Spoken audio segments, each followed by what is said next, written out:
Hey children, it's me here again. Today we will begin with the third chapter in geography, physiography and drainage. So in this chapter, we are going to study about India and Brazil's physiography and drainage. So children, what do you mean by this? Physiography is landscapes or landforms like the mountains, plateaus, plains, etc. that is present in the country. And drainage means the river systems. Which rivers are there in the country? What is their source? Where do they end? Which sea do they meet? These all are called as the drainage system. So, in this chapter, we are going to study two topics of both the countries, that is, India's and Brazil's physiography and drainage. So, children, as we are all locked into our houses and cannot go anywhere, and even during this summer season, we couldn't go anywhere. So, let's not get sad and let's go on a vacation and explore the various beautiful landforms that India and Brazil has to show us. Children, on the screen, you can see there is a simple physical map of India where you will be able to understand the various landforms of India, in which you can identify that in the north are the Himalayan mountain ranges. Then is the Gangetic plains formed by the river Ganga. Then is the Central Highlands and the Deccan Plateau. So children, plateau means it has the height below the mountains but above the sea level. Then there are the coastal plains, that is in the west, and the east coastal plains. And on the northwestern part of India, we have the desert, that is the Rajasthan desert or the Thar desert of India. So now children, there is another simple map of India which will make it easier for you to understand the various landforms. And children, these landforms should be by heart to all of you. So in the north, we have the Himalayas. Okay children, if you go towards the north, we have the Himalayas. Himalayas is not just one mountain. It is a range of many small and big mountains. Then the western part of the country, that is towards the left hand side, towards your left hand side, we can see Rajasthan, right? So near Rajasthan, we have a mountain range, that is the Aravallis. Okay children, you can see that brown part, that is the Aravalli mountain. So Aravalli start near Mount Abu and then they run towards the north. As you can see, it is going towards the north near the desert. And then at the end of the Aravallis, we have the small mountain ranges. They are called the Delhi Ridges or Delhi Ranges. Then below the Aravallis, that is the central part of India, we have the Vindhyas mountain range. Can you see children? And parallel to it is the Satpura mountain ranges. And in between the Vindhyas and Satpura, okay, between these two ranges, we have a river, that is Narmada river, and below the Satpura range, we have the river Tapi. So these are two rivers that are flowing parallel to these two mountain ranges. Which two mountain ranges? That is the Vindhyas and the Satpuras. So this is the division between the north and south. Okay children, now India's division of north and south is decided from here. So children, can you see the inverted triangular shape? That is the Deccan Plateau. Towards the western side, you can see the Western Ghats, and the eastern side, we can see the Eastern Ghats. So, both these Ghats meet near the Nilgiri hills. Can you see children? there near the arrow towards the south side, and towards the extreme south we can see the Cardamom Hills. Then there are two islands. Okay children, India also has islands. That is, in the Bay of Bengal we have the Andaman and Nicobar Islands. Okay, and Arabian Sea we have the Lakshadweep Islands. That is the Lakshadweep Islands. So children, India is divided into 5 major physiographic divisions. We saw some of them, right? So the first one is the Himalayas. Can you see in the map, children? The Himalayan range. Himalayas, as I told you earlier, is not just one mountain. They are a range of mountains. The second is the North Indian plains. So children, what is a plain area? So we have learnt this in the 9th standard about the works of river, right? So children, when a river flows, it carries certain amount of sediments along with it. Sediments are small stones like mud, stones, soil, etc. But when the flow of the river slows down, it deposits these sediments. So children, you should know the 3 things done by the river, that is erosion, transportation and deposition. So due to these works of the river, the North Indian plains have formed. There are rivers flowing here like River Ganga, Yamuna, which have deposited a huge number of silt, which means soft mud, which makes it fertile and favorable for agriculture.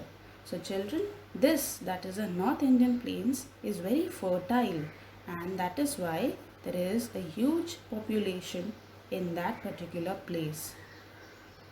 Next is the Peninsula region, that is the Deccan Plateau area.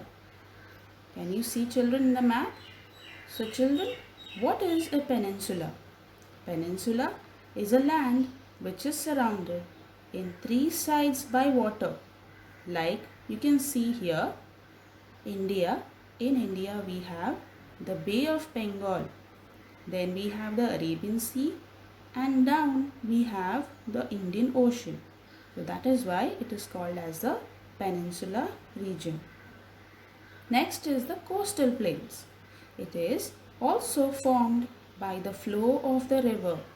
There are many rivers flowing near the Deccan Plateau, and when these rivers meet the Arabian Sea or the Bay of Bengal, they deposit a huge quantity of mud. So basically, the land near the water body is called as the coast.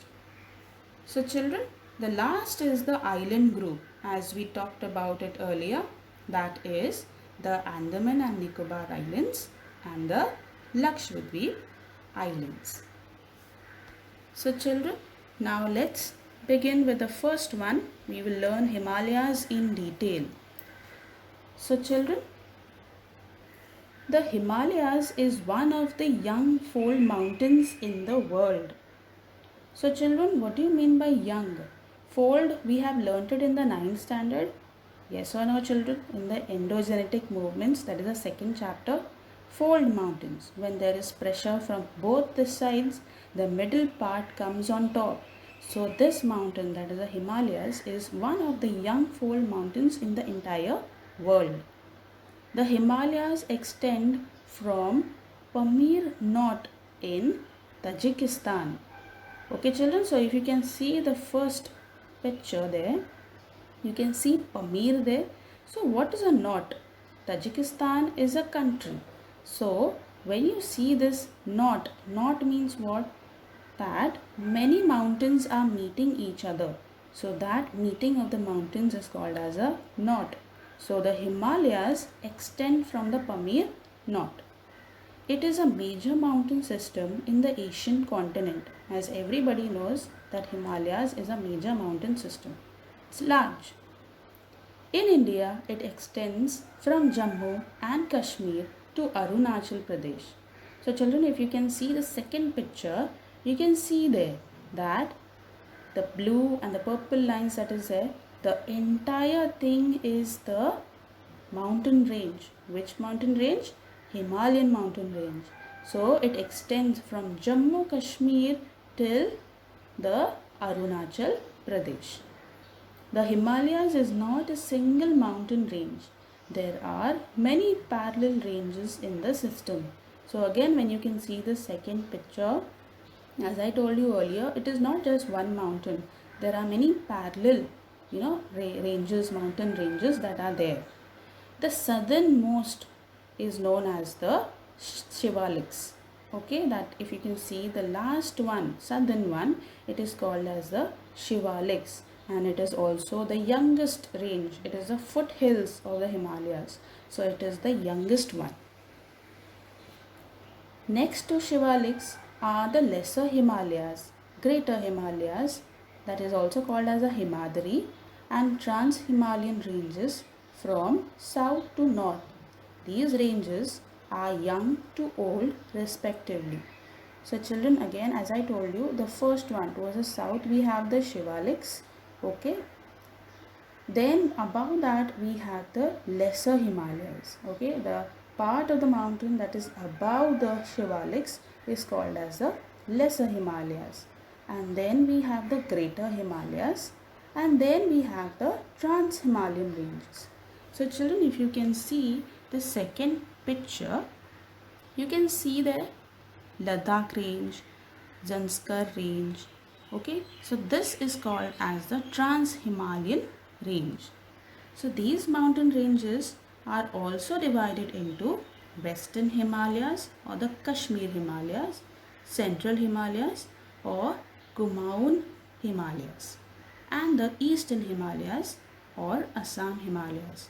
So children, as we saw the parallel division of Himalayas, Himalayas are also divided into the first, second and third. So the first one is called as the Western. Towards your left hand side of the map, it is called as the Western Himalayas or the Kashmir Himalayas. Okay, and in between the central part of the Himalaya is called as the Kumaon Himalayas or the Central Himalayas. And as we go towards the northeastern side, it is called as the Assam Himalayas or the Eastern Himalayas. So now children, we will begin with the North Indian Plains. So North Indian Plains, you can see it in orange, right? It covers so many states. You can see Rajasthan, Punjab, Haryana, Delhi, Uttar Pradesh, Bihar, West Bengal, Assam. So this entire range, okay, is a plain. That means it is fertile and there is agriculture, a lot of agriculture that takes place here. This division lies between the Himalayan mountains in the north and the peninsula in the south. So as we learned the Himalayas, right? So Himalayas are in the upper side.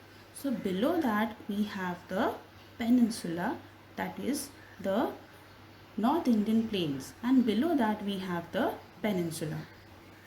Similarly, it extends from Rajasthan and Punjab in the west to Assam in the east. So as you can see, it starts from Rajasthan and it goes up till Assam. You can see that in the map.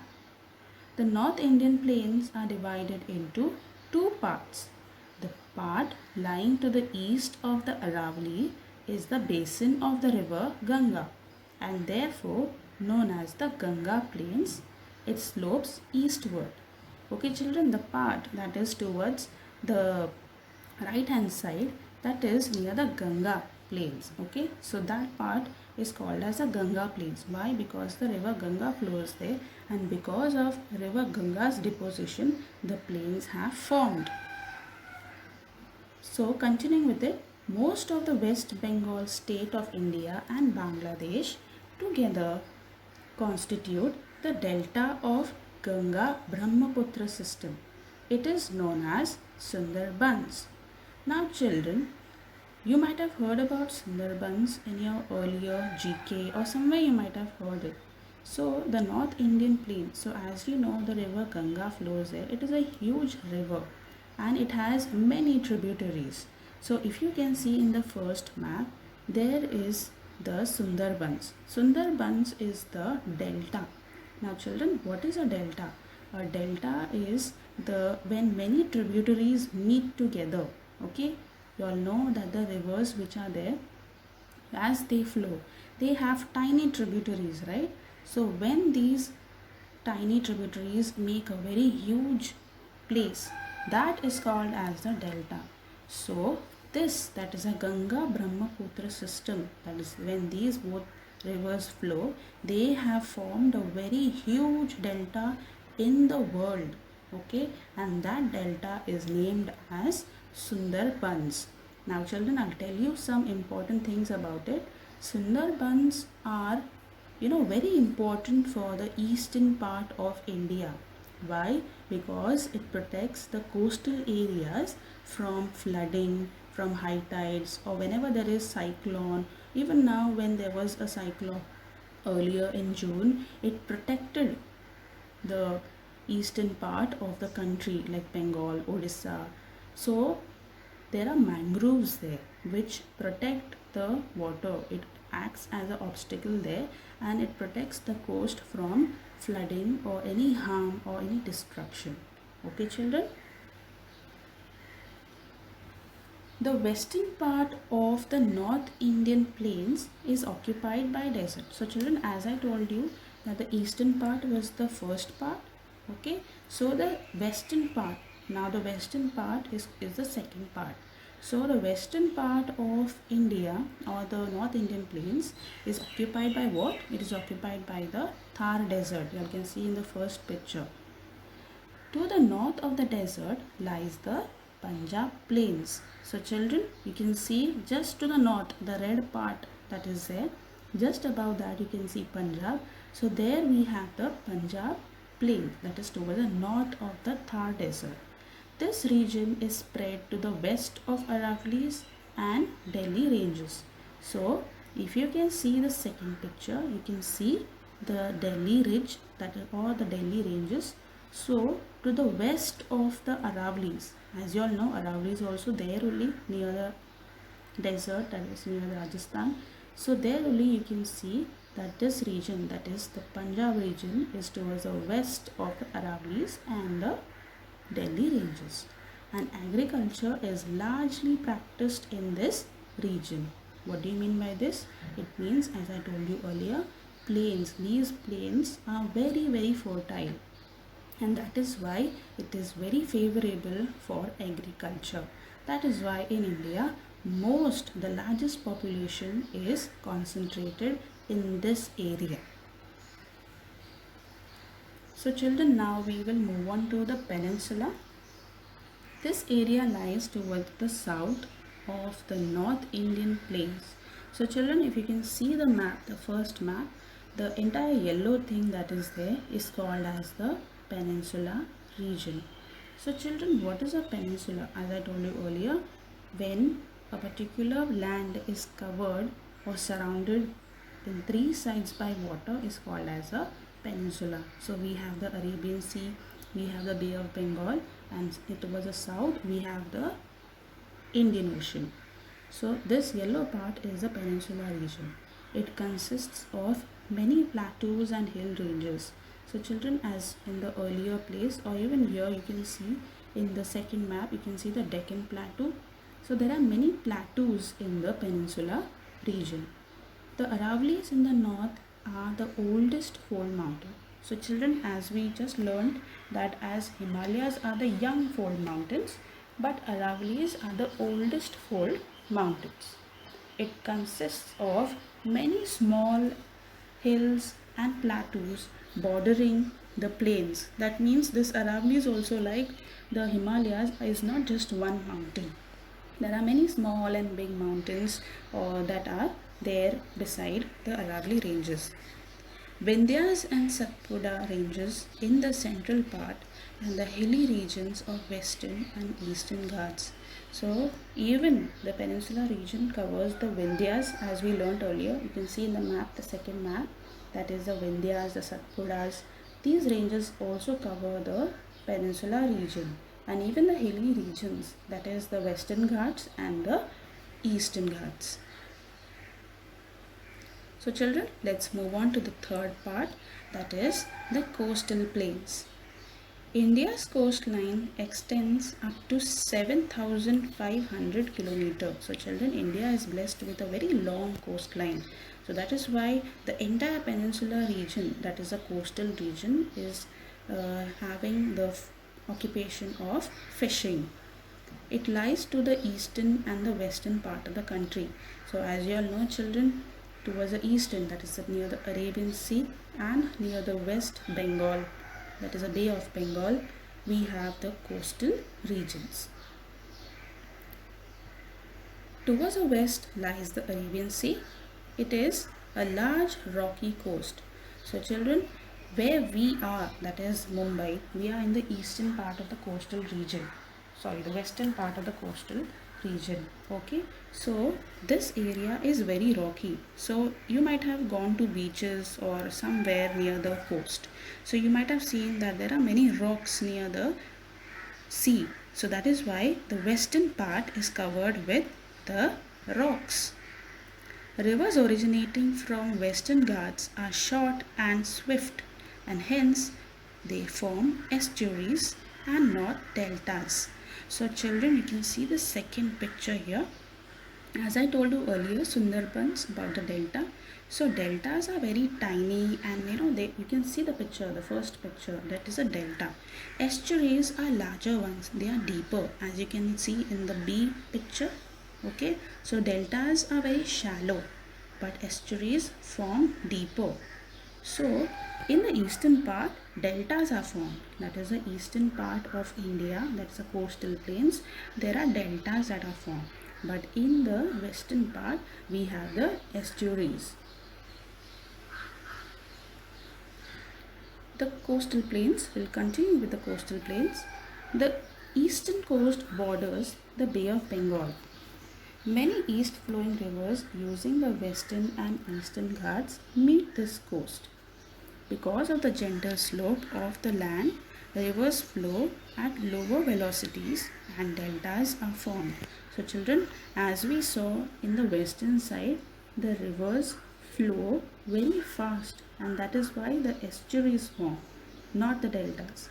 But when we go to the eastern side, okay, that is towards the right hand side of the coast of the map, you can see that the rivers flow very slowly. There is a very gentle slope. So that is why the rivers flow very slowly, because of which there is deposition. As I told you earlier, when the speed of the river slows down, then there is deposition. It deposits mud, soil, and variety of things.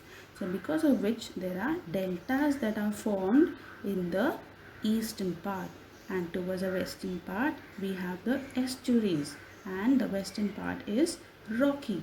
There are a lot of rocks towards the western part. Okay children, now we will see the island group. So as you all know children, India has two large group of islands, one each in the Arabian Sea and one in the Bay of Bengal. So you can see in the picture children, towards the Arabian Sea we have Lakshadweep Islands, okay, and towards the Bay of Bengal we have the Andaman and Nicobar Islands. The island in the Arabian Sea is known as Lakshadweep, and at the Bay of Bengal it is known as the Andaman and Nicobar Islands. Most of the islands in Lakshadweep are atoll islands. So children, what do you mean by atoll? Atoll means an island which is not only surrounded by water from the outer part, but also the inner part is surrounded by water. It's like a ring, okay? That means even the center part of it is covered with water, and the outside part is also covered with water. Those type of islands are called as the atoll islands. Islands in the Andaman group are mainly volcanic. So children, India has a one volcanic island. Okay, India also has a volcanic mountain which is in the Andaman Islets, which is active. Okay children, we will stop here for today. I hope you understood India's landforms. We will continue with the next part of the chapter in the next video.